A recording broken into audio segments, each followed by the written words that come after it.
Hola y bienvenidos al Picalibro. Hoy quiero tocar el tema sobre las protestas y la ética. Es decir, si dentro del contexto de las protestas que se están dando en Chile, que se van a dar seguramente en Argentina, que se dieron en Venezuela, en Colombia, en España, etc., hay cabida para aplicar lo que se llama la razón práctica. ¿Por qué se le dice razón práctica a la ética? Bueno, porque no es más que utilizar la razón para justificar o para, más que justificar, para determinar si un acto es adecuado o inadecuado, si un acto es bueno o es malo. Y aquí estamos hablando de lo que se llama la ética normativa, es decir, la razón práctica, o lo que es igual, el análisis de nuestra conducta. A ver, se lo aclaro con una sola pregunta. ¿Qué es lo que debemos hacer? Eso es lo que trata de responder la ética normativa. ¿Qué debo hacer? ¿Debo dentro del marco de una protesta quemar un servicio público o no debo de hacer eso?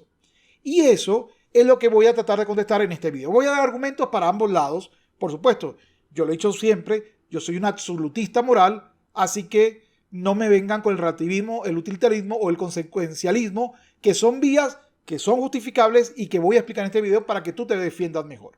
A ver, en materia de ética normativa, es decir, aquella que trata de darnos una especie de contestación a la pregunta ¿qué debo hacer? O qué debo aceptar que otros hagan, entonces hay muchas versiones, pero las dos principales, las dos más grandes son la ética normativa consecuencialista, cuyo mayor representante, el más sencillo, es el utilitarismo. Y, por supuesto, el sistema normativo o ética normativa deontológica, que significa en materia del deber. Es decir, este es el sistema kantiano. A ver, en el primero, si tú preguntas, en el caso de las protestas, si sucede esto o sucede esto, la pregunta que la ética normativa me debe contestar y que tú debes de contestar, porque es una pregunta que debemos contestar individualmente, ¿es esto correcto? ¿Es esto plausible o es esto condenable moralmente hablando? No me estoy metiendo en el tema jurídico, ya ese sería otro punto. Ahora, en el caso que utilices la ética consecuencialista o la utilitarista, tú vas a preguntar, depende, contextualiza. ¿Por qué? Porque vas a creer que los actos per se no son buenos ni malos. Es decir, que yo le pegue a una señora de 89 años puede ser bueno o malo, depende del contexto. Por ejemplo, que yo le pegue a un niño de 4 años puede ser bueno o malo, depende del contexto. Eso es lo que en forma muy exagerada me dice esta ética utilitarista. ¿Y cuál es el criterio para determinar si algo es bueno o es malo? Bueno, como me voy a fijar solamente en la utilitarista, hay una frase muy común que dice: la mayor cantidad de felicidad posible, es decir, si mi acto me lleva a conseguir una mayor cantidad de felicidad posible a un mayor grupo de personas, es válido. A ver, si quemo un bus, va a mirar que ese bus le sirviera a 200 personas en el día o 500 personas en el día. Bueno, pero como la quema del bus está dentro del contexto de lograr un gobierno mejor y ese gobierno mejor va a hacer que hayan 15 millones de personas felices, entonces dentro de la ética normativa utilitarista tú dirás, bueno, en el bus perdonen a todos los que ha afectado, pero estamos en la lucha de algo mejor. Por ende, si viene una señora de mucha edad y no me deja quemarlo, yo puedo empujarla, porque discúlpenme la señora y la familia de la señora, que son 5 personas, estoy actuando en nombre, ojo, de los 15 millones de personas que voy a liberar. Esa es la visión utilitarista. Agarro una acción y la mido según la posibilidad de felicidad que me dé esa consecuencia. Es decir, si tumbando un farol o quemando una estación del metro consigo el cambio en el gobierno y ese cambio es para todos benéfico o mejor, entonces que me perdonen los 2 o 3 millones de personas que se han afectado. Esa es. La otra ética normativa es la deontológica. En esta la más famosa es la kantiana y su famoso imperativo categórico. Yo ya he explicado el imperativo categórico en 2 videos. Aquí y aquí. Uno de estas 2 aparece. Te recomiendo que lo veas. Aquí lo voy a tocar muy someramente, pero es algo así como preguntarse, mira, yo quisiera que esta acción que estoy haciendo se convierta en una máxima universal. Es decir, que cada vez que alguien salga a protestar, haga este mismo acto porque el acto es bueno en sí. O lo que es igual. Estoy dispuesto a promover que cada vez que alguien proteste por cualquier causa, porque hay que entender algo, que en todos los regímenes políticos hay protestas. Es decir, Chile no es la excepción, Venezuela no es la excepción, Argentina no es la excepción, España no es la excepción, Francia y sus famosos amarillos, chaleco amarillo, no es la excepción. La protesta es normal en cualquier régimen, incluso en las dictaduras o en las democracias, es algo normal. La pregunta es hasta dónde debemos tolerar las conductas que se dan dentro de la protesta. Esa es la pregunta. No si la protesta es justificada o no, si se logra fines muy buenos para todos o solo para un grupo. Eso es irrelevante para este caso. En este caso es bueno violentar la propiedad pública que le da servicio a una gran cantidad de sujetos para marcar nuestra posición política, o eso es negativo. Como yo soy kantiano, es malo de frente. Pero ojo, ni la teoría consecualista o la teoría utilitarista ética, ni la kantiana son perfectas. Ambos son extremos de visiones del mundo. Y por supuesto yo me inclino un poco más hacia lo kantiano, pero también creo que hay que analizar un poco el contexto. Con respecto a este punto, es decir, si todo está permitido dentro de un contexto de revancha o revolución social, o si no lo está, me recuerda a un problema que sucedió en Estados Unidos, que era una democracia, o que sigue siendo una democracia, en cuanto al concepto de los derechos civiles de los negros. Y ahí hubo dos visiones diferentes y enfrentadas de cómo resolver este problema. Estoy hablando de la visión de Martin Luther King versus Malcolm X. Malcolm X es famoso porque utiliza casualmente la palabra o la frase que yo dije, la libertad por cualquier medio necesario. Es decir, que debemos de permitir lo que sea en nombre de un ideal. Martin Luther King es al contrario, me dice el ideal es que logremos los cambios de forma pacífica, pero no pasiva. Parece que aquí mucha gente no entiende la diferencia entre una protesta pacífica y no protestar, porque son dos temas diferentes. Por ejemplo, Mandela vivió esto en carne propia. Mandela empezó siendo con Malcolm X. Consideraba que había que defenderse. Ojo, Malcolm X, aquí hay una mala interpretación que se le ha hecho. Creo que mucho cuando se hace la traducción es difícil explicar, pero voy a tratar de explicarlo rápido. Él habla que uno debe, y estoy de acuerdo con él, que uno no debe atacar, pero uno debe defenderse. Ejemplo, si viene un grupo de 3 personas y te dan un golpe, yo no creo en la visión de Jesús que me dice darle otro cachete. Yo creo que le voy a dar en el otro cachete con la mano. O sea, le voy a dar un golpe, se lo devuelvo. Pero porque creo en el concepto de la legítima defensa. Pero en mi visión de abogado, no puedo aceptar que la violencia es genérica o sistemática, sino la violencia es un acto muy concreto entre 2 o más personas. Ejemplo, me pegó el funcionario X, Z y yo, el joven ABC, le devolví el golpe. Es decir, es un hecho concreto. No es que el gobierno y los poderosos utilicen una violencia sistémica, porque eso es simplemente permitir que tú hagas lo que te venga en gana. Y eso no es correcto. No lo es. Simplemente, para mí es delito. Y ahí es donde cae Malcolm X. Sobre todo Malcolm X más juvenil. El Malcolm X juvenil decía que, bueno, de ese grupo había sido segregado y violento, etc. Y por ende había que reaccionar. Por supuesto, después él fue cambiando, Malcolm X, y se fue acercando más a la visión de Martin Luther King. Sin embargo, Malcolm X, pues, no duró mucho en la historia, lamentándolo mucho, pero bueno, vean un poco más de su historia. Y Martin Luther King me dice, no, nosotros tenemos que basarnos en la desobediencia, no en la violencia, que los violentos sean ellos, porque si ellos aplican la violencia contra las personas que no somos violentos y que queremos derechos, nosotros vamos a conseguir apoyo de todo el mundo, es decir, del resto de las personas, y los violentos quedan aislados. A la final Martin Luther King tenía razón. Su sueño, quiero que vayamos todos sin discriminar, es efectivamente un sueño hermoso. Es muy difícil estar en contra de eso. Y es muy difícil apoyar a un policía que ataca a un grupo no violento. Pero no es difícil explicar que un policía tiene que defenderse si un grupo lo violenta. Creo que se entiende. Ojo con esto. La violencia es contraria a los intereses de las personas. Siempre. Aquí quiero sacar el caso de Mandela. Mandela empezó creyendo en Malcolm X, es decir, creyendo que la violencia en contra de los que habían sido sometidos era justificable. Ahora, eso es más o menos como decir que la discriminación en contra de los que habían discriminado antes es tolerable o aceptable. No, eso no es aceptable. Eso es como decir, mira, como tus ancestros me caían a latigazos, ahora yo voy a caerle a latigazos a ustedes. Eso no tiene ningún sentido. No es justo.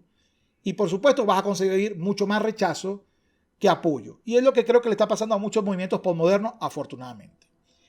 Mientras que Mandela con el tiempo entendió que la violencia no era la vía, que la vía era precisamente el sostenerse en los reclamos y basados en la constancia y en la no violencia. Porque si tú aislabas al violento, pues la gente terminaba creando un bloque en contra del violento. Nadie quiere al violento. Eso es un elemento muy básico. En este caso hay una película que me encanta particularmente. Me mueve mucho la relación en que presenta el hijo y el padre, que se llama En el nombre del padre. Es una película muy buena, salvo el final que ya se pone medio panfleto político. Pero la película es buenísima. ¿Por qué? Porque en ella me da el problema juvenil, que es la reacción de Malcolm X. Si me han tratado mal, voy a responderlo de la misma manera. Y cómo el padre le va no demostrando con la palabra, sino con los hechos, que se consigue más siendo constante, permanente y preclaro en los principios y los deberes que debes de seguir, que haciendo la violencia. Y es a mí particularmente me encanta. Algún día le sacaré una edición especial, video edición especial sobre El nombre del padre, que es una película que uno le puede sacar muchísimos análisis, desde el punto de vista de qué es la justicia, desde el punto de vista de los problemas políticos y cómo se resuelve, etc. Uno de los elementos más importantes de la película es que me pone muy en claro que los resultados de la violencia se obtienen inmediatos. Puedes desatar la ira, puedes creer que realmente destruyendo un bien público como un farol o como un bus, que no usan, por cierto, los políticos, ellos usarán carros oficiales, choferes oficiales o de repente carros privados, y que lo que está haciendo es dañando al colectivo al que en teoría vas a defender. Así que voy a analizar algunos de los argumentos que me han dado cada vez que toco el tema en algunas redes sociales. Me han dicho los consecuencialistas, es decir, los utilitaristas, que se destruyen los servicios públicos porque quiere afectar al gobierno. Déjenme explicarles. Si tú dañas una estación del metro, por ejemplo, la línea 4, aunque sea 2 estaciones, estás afectando a miles de personas que no usan carro o que no tienen carro. Te aseguro que de ese grupo no hay ni diputados, ni ministros, ni senadores, ni presidentes, ni grandes jerarcas industriales. Hay personas que tienen que ir a su trabajo, padres, madres, jóvenes, etc. Es decir, estás escupiendo hacia arriba. Eso es lo que te quiero decir. Además, que como se ha añadido un bien público, vamos a abrir un contrato de obras públicas. Y si conoces política, lo que más hace dinero en política y en corrupción son los contratos de obras públicas. Así que en vez de hacerle un problema al funcionario público, le has hecho un favor, porque ahora podrá hacer un contrato nuevo. Segundo, la violencia en la protesta va a crear un rechazo, tal como lo dijo Martin Luther King. Va a obligar a que la gente que es moderada o que apoya la protesta empiece a rechazar los actos violentos. Porque los actos violentos no conducen sino a una respuesta violenta. No esperes que si tú das un golpe, la otra persona te devuelva una flor. Y luego no te quejes que la persona te devuelva un golpe. Para aquellos que van a decir, la policía es la que lo hizo. Bueno, si crees que está mal, no devuelvas el golpe. Hay grandes exponentes de las prácticas de las políticas no violentas. Por ejemplo, Gene Sharp colocó un libro, por cierto, del que yo le hice una especie de reseña en este otro video que está por aquí, y que lo recomiendo, lo voy a dejar aquí abajo. Yo creo que Gene Sharp es un poco optimista, realmente creo que es bastante ingenuo, pero él te da una serie de opciones que son muy buenas y que se ha utilizado a nivel histórico para lograr cambios. Y por supuesto, el tercer elemento o la tercera circunstancia que los consecuencialistas o los utilitaristas me han dicho es que gracias a esta protesta violenta es que ahora van a ser tomados en cuenta y por eso se ha hecho para atrás el aumento del metro, una serie de medidas sociales nuevas en Chile, etcétera, etcétera. Bueno, eso no es tal. Digo, no podemos saber si fue el acto violento o fue la protesta cívica contundente. Es decir, han sido marchas gigantes, no violentas, en donde se ha logrado, también debo decir la parte de los estudiantes, donde hubo plantadas o donde simplemente hay una desobediencia civil y social hacia la autoridad. Y eso también ha caído pues bastante duro para sostenerse un régimen político. No es solo actos de violencia, al contrario. Los actos de violencia favorecen el uso de la violencia para resolver las protestas. Así que ahí hay que tener mucho cuidado con el uso de esa táctica que puede parecer buena, sobre todo si eres joven, o puede parecer buena si solamente es la consecuencia en lo inmediato, pero no en lo inmediato o en el largo plazo. Aparte del punto de vista filosófico, hay una visión política. Los progresistas versus los conservadores. Los progresistas siempre van a creer que lo correcto es hacer un cambio violento del sistema. Marx lo dijo en su manifiesto comunista. Usaremos la violencia para cambiar el sistema. Y la Revolución Francesa, alguien que me lo colocó, me dijo, ojalá que haya una Revolución Francesa. Bueno, si ves la historia, después de la Revolución Francesa, lo que vino fue un régimen de terror por muchos, pero muchos años y una guerra civil en Francia. Es decir, aquello que parece bueno en lo inmediato no lo es al mediano o a largo plazo. No lo es.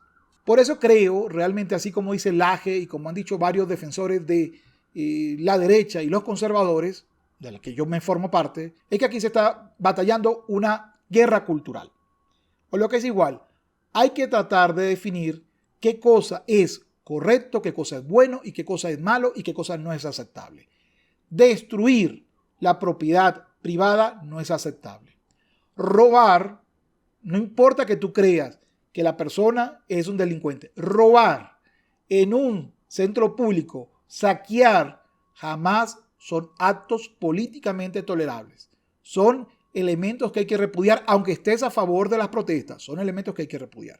Esa es mi visión filosófica, ética y política.